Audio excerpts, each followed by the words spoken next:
We live, we live, we live. Give some people some time to come in. All right. We are live. And if you have looked at the description, you see that we're going to be talking about how to buy land without using the bank. And I wanted to come and talk about this particular subject tonight because I usually would have my flipboard, but I haven't figured out. I'm gonna figure it out. I think I'm gonna have to buy another device or a phone, or not a phone, but a camera, so that I can show y'all my presentations because I feel like y'all need to see. I like my flip charts and writing stuff out, but I wanted to come on tonight and talk about buying land without the bank because I think I've been telling you guys, I've been manifesting it, I've written it down. It's on my goal for this year that I'm definitely going to be buying my first warehouse. I was not playing about that. And have an opportunity to buy some land out in an area. It's about 9 acres, and spoke with the owner, and just wealth of knowledge, been doing this business for years, also an investor, also a broker, has several acres of land, and this particular area is zone industrial commercial or commercial industrial, so makes it very attractive as far as building a warehouse on it. So I wanted to just talk about how to buy land without the bank because this is how I'm structuring this particular deal. I've been working on it, and I have to present it to the owner. He wanted me to come up with something, and then if he likes it, we'll move forward. But this property is going to be about 1.7 million is what he wants for it. About 9 acres of land, industrial. And so what we're going to be doing is we talked, great conversation. And when you do these type of deals, it's really important, one, that you build rapport with the person that you're going to be doing this structuring these deals with, because essentially if you want to do a creative finance deal, you're asking them to basically get in bed with you or get into a relationship with you a long term, because you're going to be wanting them to finance the deal. So here's a couple of ways that I'm going to structure this deal. He didn't give me any specifics on how much down, but the thing that he did tell me that he wanted is he wanted to be first position on the loan if he did hold the note, carry the note. So let me just back up and talk about some terminology. So carrying the note basically means carrying the mortgage. So if you ever did conventional financing for your home, or any type of investor financing, what you get basically is the promissory note, that you're going to pay it back. And carrying that note is essentially what they're referring to, is you're going to carry the note of the property. And so he wants to be first position. Now, what does that mean?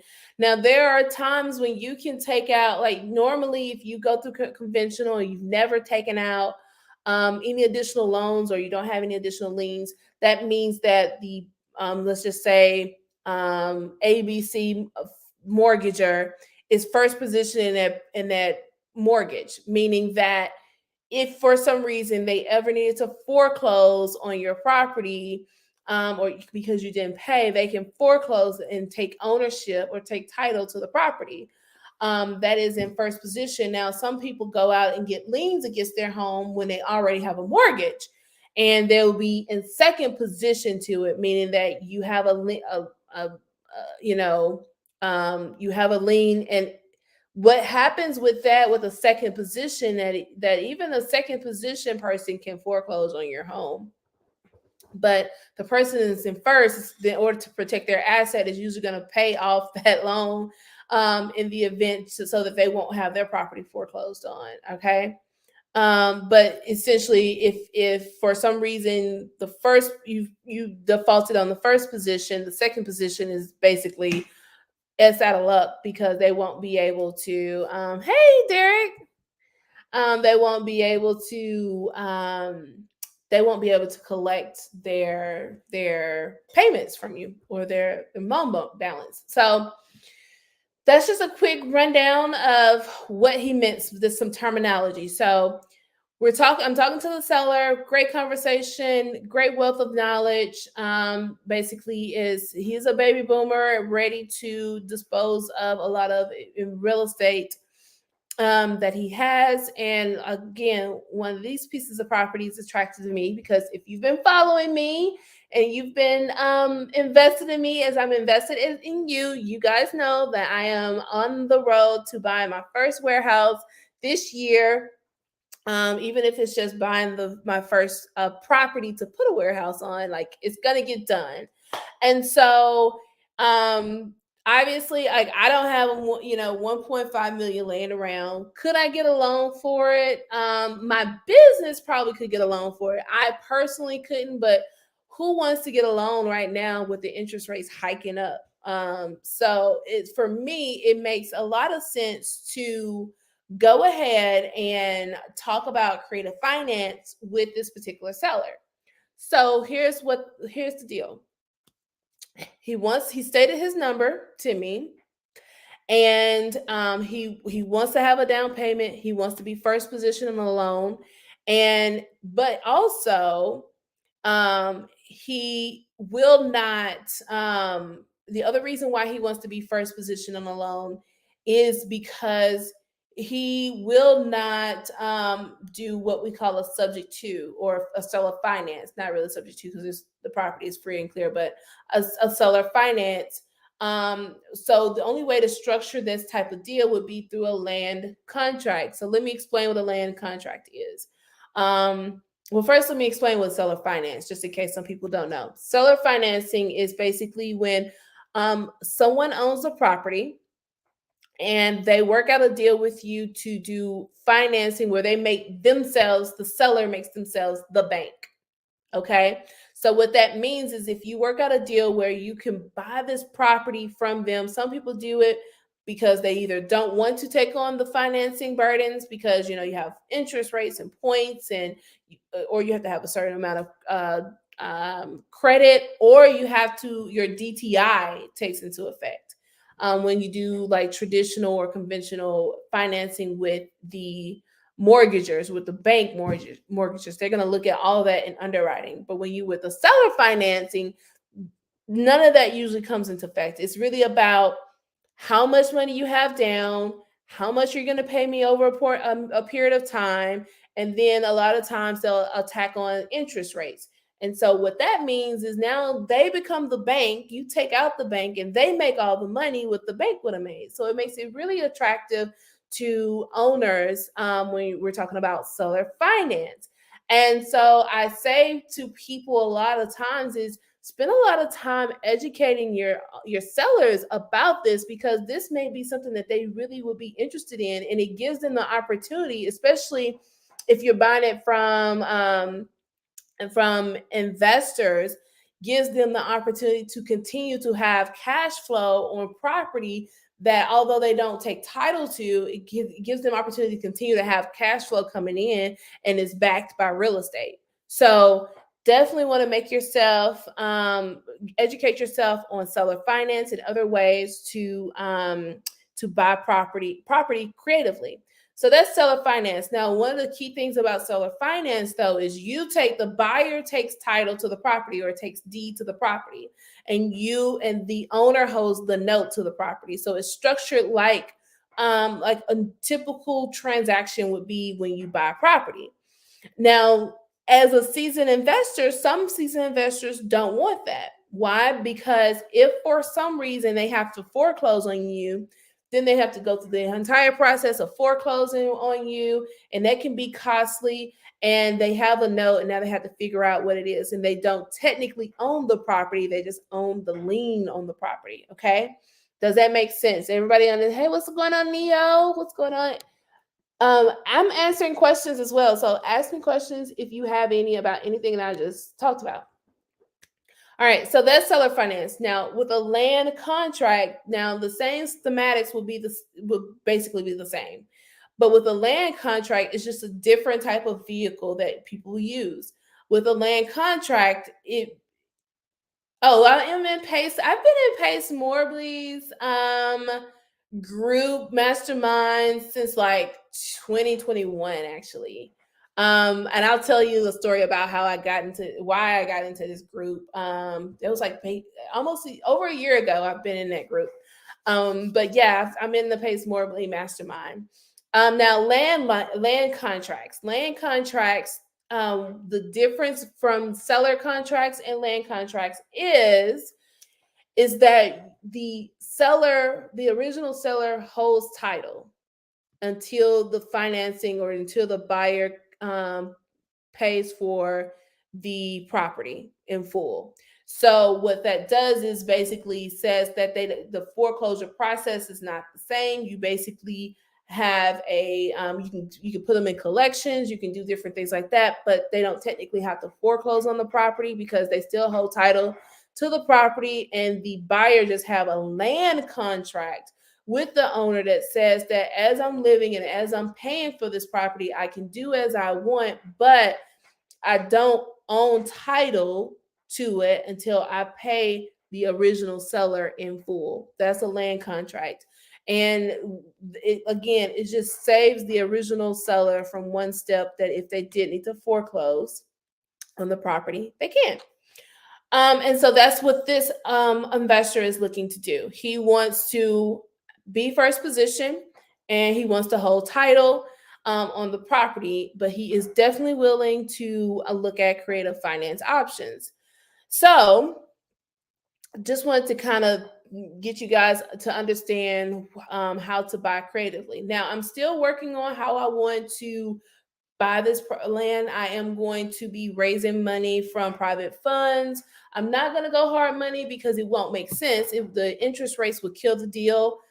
This is going to have to be a long-term play because if I buy this property, there's going to have to be an entire construction that happens to build it out. This property can hold minimum of 52 docks on it. And we're going to be looking at what the cost would be to have it heating and cooling at least in half of the portion of the warehouse, but the warehouse will be done in phases, so we wouldn't build the entire thing out. It'll be done in phases. As we continue to raise money, we'll build out, raise money, build out, raise money, build out in that way. And as I'm doing that, it'll be helpful for me to obviously buy the land under financing where I just pay a down payment towards it, and then I will and then I can have the money for the rehab or for the construction. Now, let me tell you and so Derek mentioned Pace Morby. Pace Morby, he's like really big in the creative finance phase. And he actually taught something that I will be using one of my offers to structure it from, which is called he calls it the Morby method. But what it is basically kind of like a wrap mortgage. And that is when you basically will assume the financing from the seller and then the down payment portion, because on $1 million property, a serious seller and a serious buyer is not going to come to the table with $50,000 down. Like they're going to want 20% down or 25% down at the minimum. So we're looking at $250,000 to $300,000 down at the minimum. And so in order to get that type of, to raise that kind of money, one, you want to look at private money lenders. Why it's great to do with private money lenders? There are plenty of people here that are always looking for ways to invest their money, invest their cash. And if it's always real estate backed, it's always a great opportunity for them. You just got to lay the opportunity out, know your numbers, put your numbers together. But it's always a great opportunity to lay out your numbers, because that is an easy way to raise cash for the down payment. in order to get this project going. The other way, and then you can get a construction loan for it because if you own the land, you can use that land because you'll have a land contract. You can use that land to back the collateral to get your construction loan. I hope that makes sense. And as I in it, and I haven't gotten this deal yet. It's not under contract. I'm just kind of going. Like I told you guys when I first told you that I wanted to get my first warehouse. That I'll take you through the process as I go through it. So all the prayers, all the encouragement is very much appreciated through as I go through this process. And so that's one way that's doing it. And then private money would be my biggest way of going through it. Then the other way is obviously using a fintech bank or some type of bank financing that is a little bit more that's non-conventional, that are looking for real estate investment opportunities. And then what that would do is we could finance, they would basically have to take second position. Now, the reason why I say that it has to be something like non-conventional or not traditional, because there are not a lot of banks that would be willing to take second position on a project or on a note. But because that is my number one seller's because that is my seller's number one basically negotiation in it, or requirement in the negotiation, is that he takes first position, then any bank or any lenders that I pitch the entire deal to would need to understand that they will be coming in at second position, meaning that if for some reason the whole thing goes belly up, they will be the last people to get paid, if anything. Now, it takes a certain type of person or a certain type of bank that will go in on that, but it really depends on your experience, who you have backing you, and how and the equity that this potential deal will have. That's why I preach to you guys, and I said it before, and I'm gonna have a webinar on July the 6th where I go a little bit more into it, where it's super important for you. Why I am the queen of selling dirt. It's super important for you to have contracts on your project before you ever lay your first brick or dig your first hole. Because me going into this, once I secure this deal and lock it up at the purchasing price that I want to do it, and do the numbers, and it's all in the numbers, the first thing that I will be doing is I will be going to my mentor in the warehousing space, and we will be going in and we will be to start to market this particular property before it's ever built, and start marking and getting leases up front for the warehousing. That is how you get a deal done.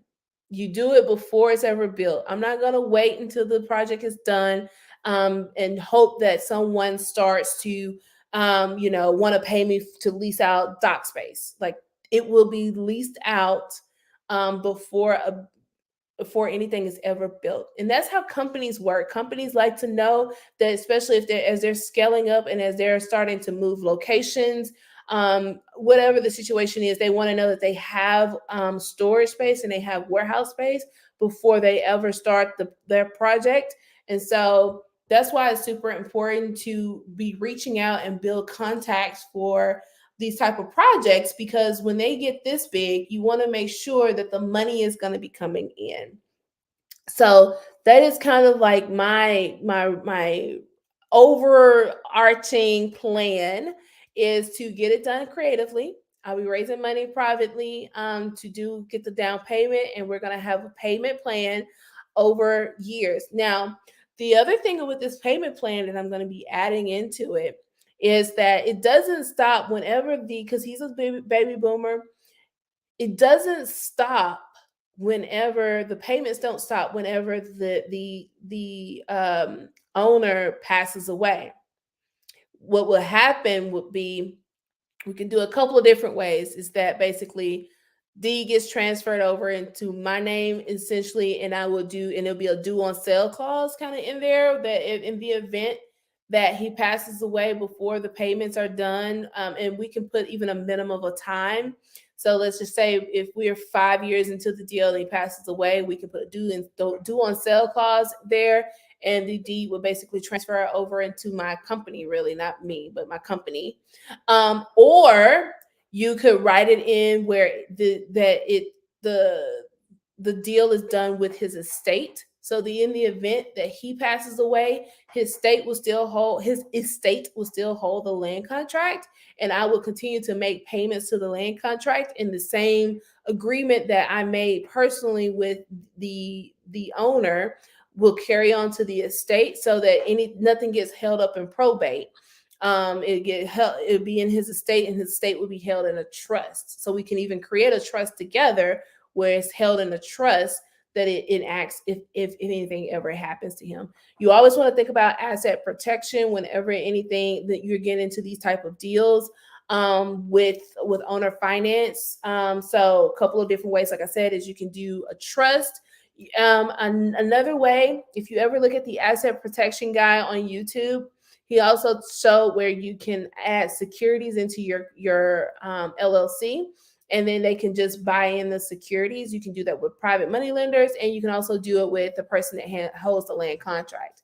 I hope I'm not getting into the weeds with this, because I can definitely make videos specifically for these type of situations. But those are a couple of different ways that we'll probably structure this deal to protect me or my company if we do move forward with this as an asset. But the biggest thing to remember is that you want to set it up where no matter what happens to either party, that the agreement stays in place, and then that you want to make sure that it's funded before you ever start digging into the ground. You want to be, just like me, the queen of selling dirt. Okay, what's going on, Jay?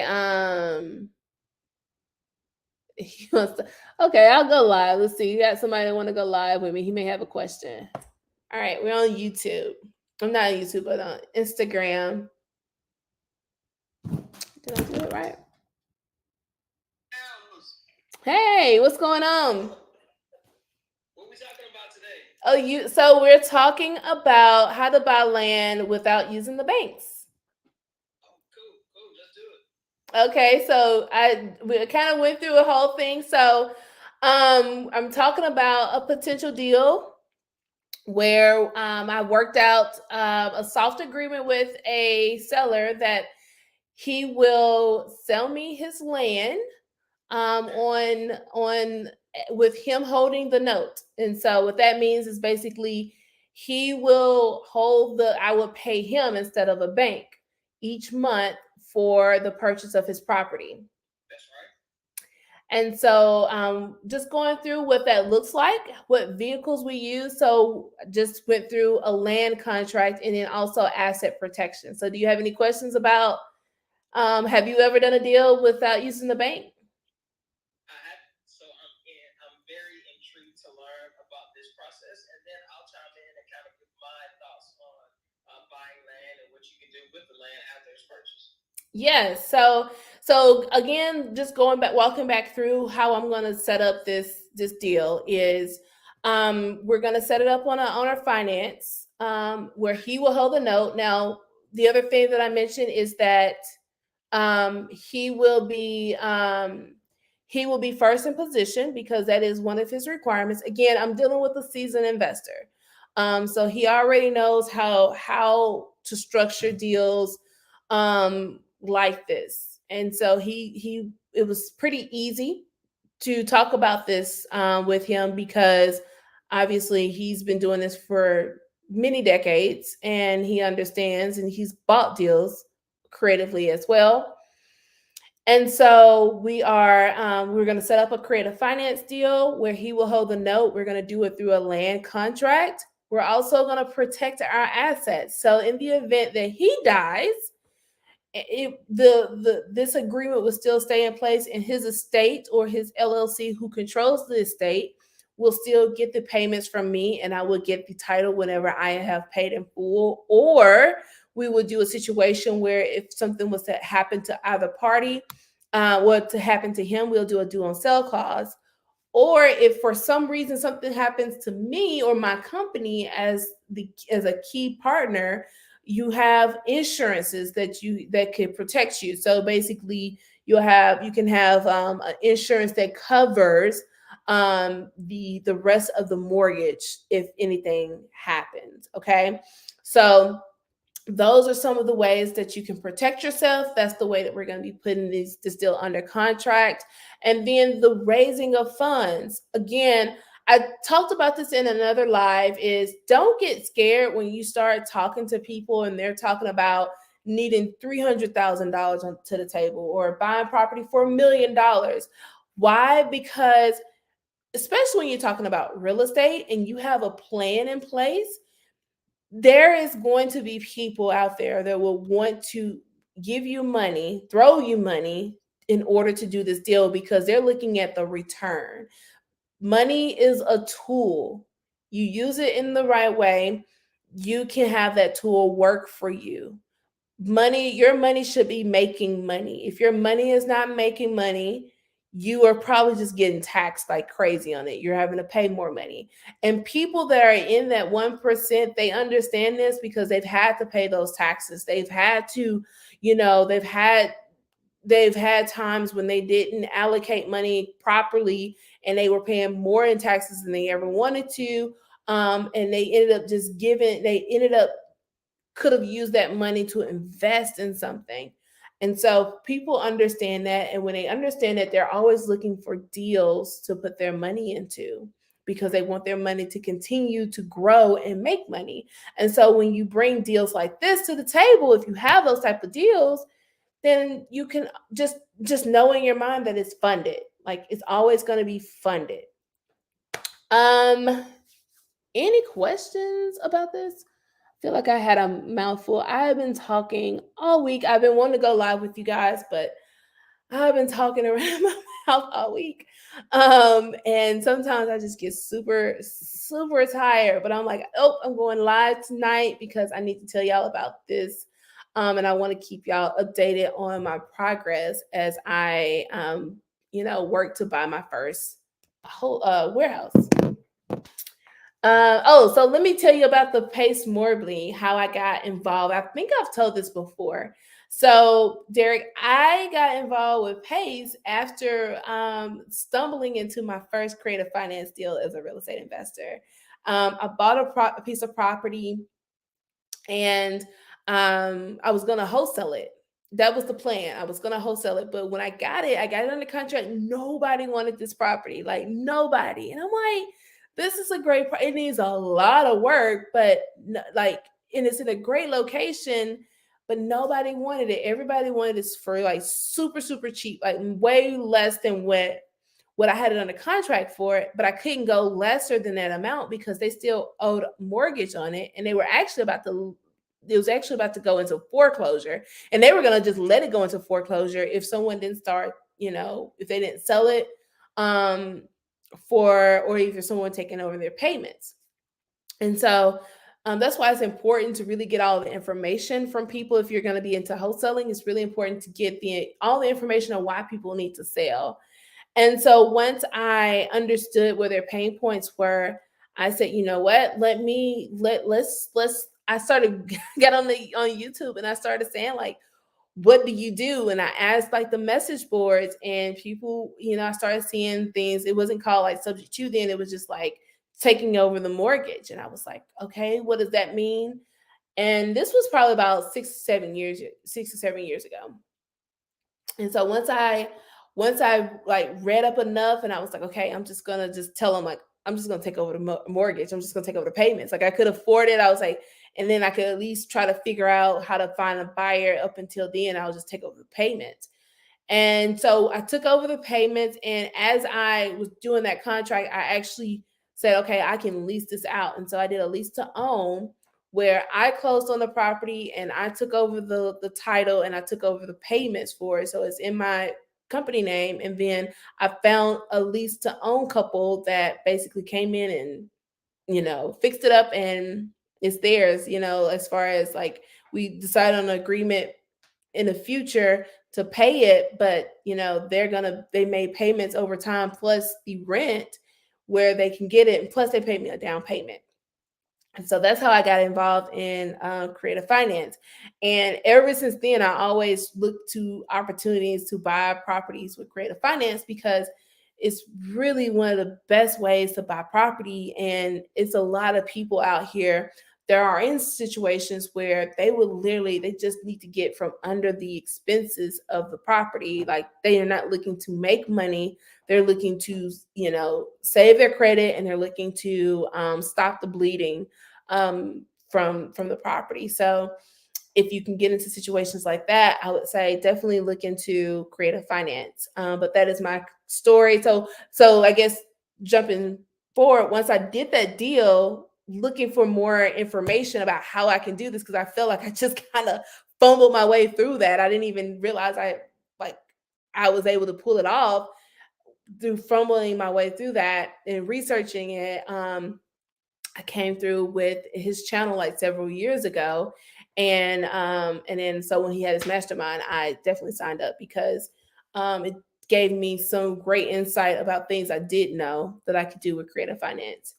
So how many creative finance have I done? Like I've wholesale more creative finance. I should have kept more. I've only done two, but I've wholesale creative finance deals too. So you can do that as well. So you can structure the deal and then sell it to a owner who can come to the table and bring that cash up. Like we just recently done one in May as well.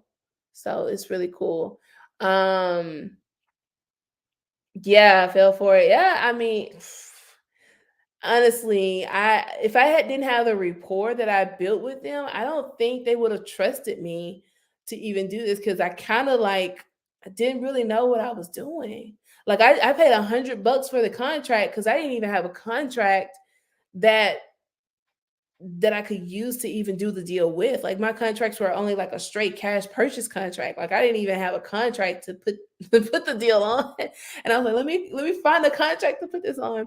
And thank goodness I linked up. I'd already had been in contact and I already done deals with a real estate lawyer, and he knew about it. I didn't know about it. He knew about it. So when I brought him the contract, they knew exactly what to do. And I was like, these are the things that people need to learn. Like we just don't, thank goodness for the internet. Like people don't know about how to do this. And that's actually the best way to do it for land. Because I feel like I've talked about this before, but when you do creative finance for land, you can allow people to build on your land and lease it from you, the land itself, but not the building. But once they build on it, they can't take the building with them if for some reason they don't, buy the land. So that's another way. Or you can transfer them the title, and then you just carry the note on the land, and they just pay you a down payment. So there's a lot of ways that you can do that, but I would suggest for all the land deals to really look at creative finance for land deals, because usually most landowners, they are not receiving, unless they are allowing someone to like hold cattle or different things or do different or hunt, like lease it out to them. Most landowners actually do not have are not generating monthly income from holding their land. They're usually just paying money, paying taxes every year to keep it. So they're usually not really making any money. So that's why a seller finance or owner finance deal makes a lot of sense to some landowners, because at least now they can generate some monthly income on it. What's going on, Brandon?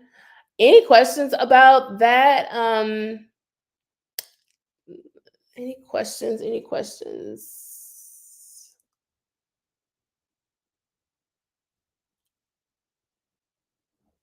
All right.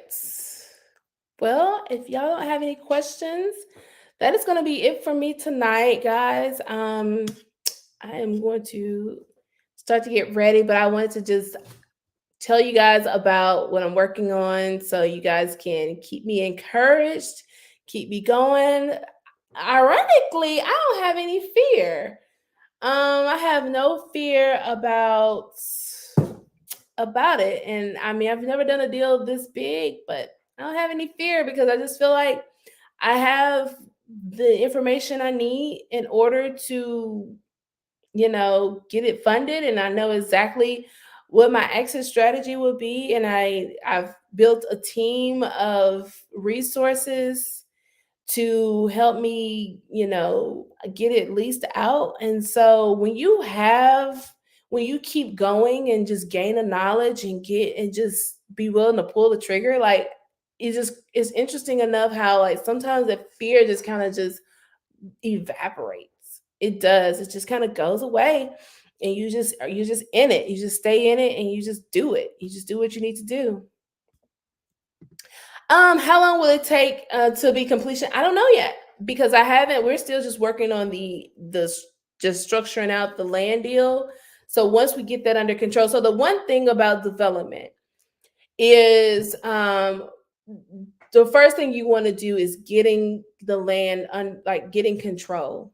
So once we have control of the land, and that's even before we even close on it, just having a contract in place, having earnest money down, that's getting control of it. Once we get control of it, then we go through a due diligence period, and then that due diligence period, that's when you're starting to meet with your contractors and you're starting to look at all the different look at a high level budget of what you can do with the land. And once you look at the high level budget, then you'll start understanding what the timelines would be.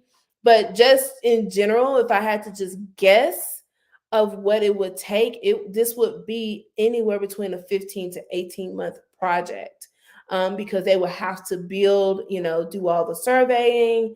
The land is already cleared, which is great, but they'll have to do the surveying, they'll have to get the engineers in. There's an entire process, and then we have to approve the plans for the actual building. So this is no less than a 15 to 18-month project. But the first things first is to control the land. Once you control the land, then you get all your people in and they start, designing what the layout will look like, and then that's how you come up with your timeline. Um, any other questions? Oh, and that brings me to another point: holding cost. When you're coming up with your budget, you gotta plan out your holding cost because you're gonna still have to make payments. That's why I love doing creative finance as well, because you don't have to pay like these crazy points and these astronomical interest rates. When you're doing a seller finance, you just agree to the amounts. But when you're doing like any type of not hard money, I would never suggest you do hard money for a deal like this. But when you're doing like bank fund lending, those payments can get super steep on it. And so you want to make sure that you build in your holding costs as well, because that can kill a project. Because a lot of times you don't start construction on projects like this until like 7 to 8 months, until after you've gotten control of the land, because that's how long it takes to go through the entire process that I just named of engineering and surveys and designs and all that great stuff. Like it takes 7 to 8 months just to get to the building process. So you want to make sure that you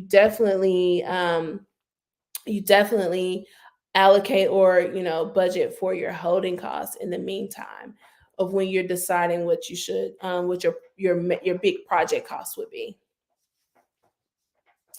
And there are a lot of calculators and a lot of financial um, uh, evaluation sheets that you can use to help you get through those numbers as well.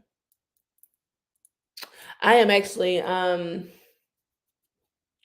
I have one. I think I could probably let me do some tweaks, because if you because it's kind of like when you know the calculator, you can do your own calculations and you know how to like tweak it. But let me do some tweaks and I add that to my website and y'all could use it to download and for your future deals as well.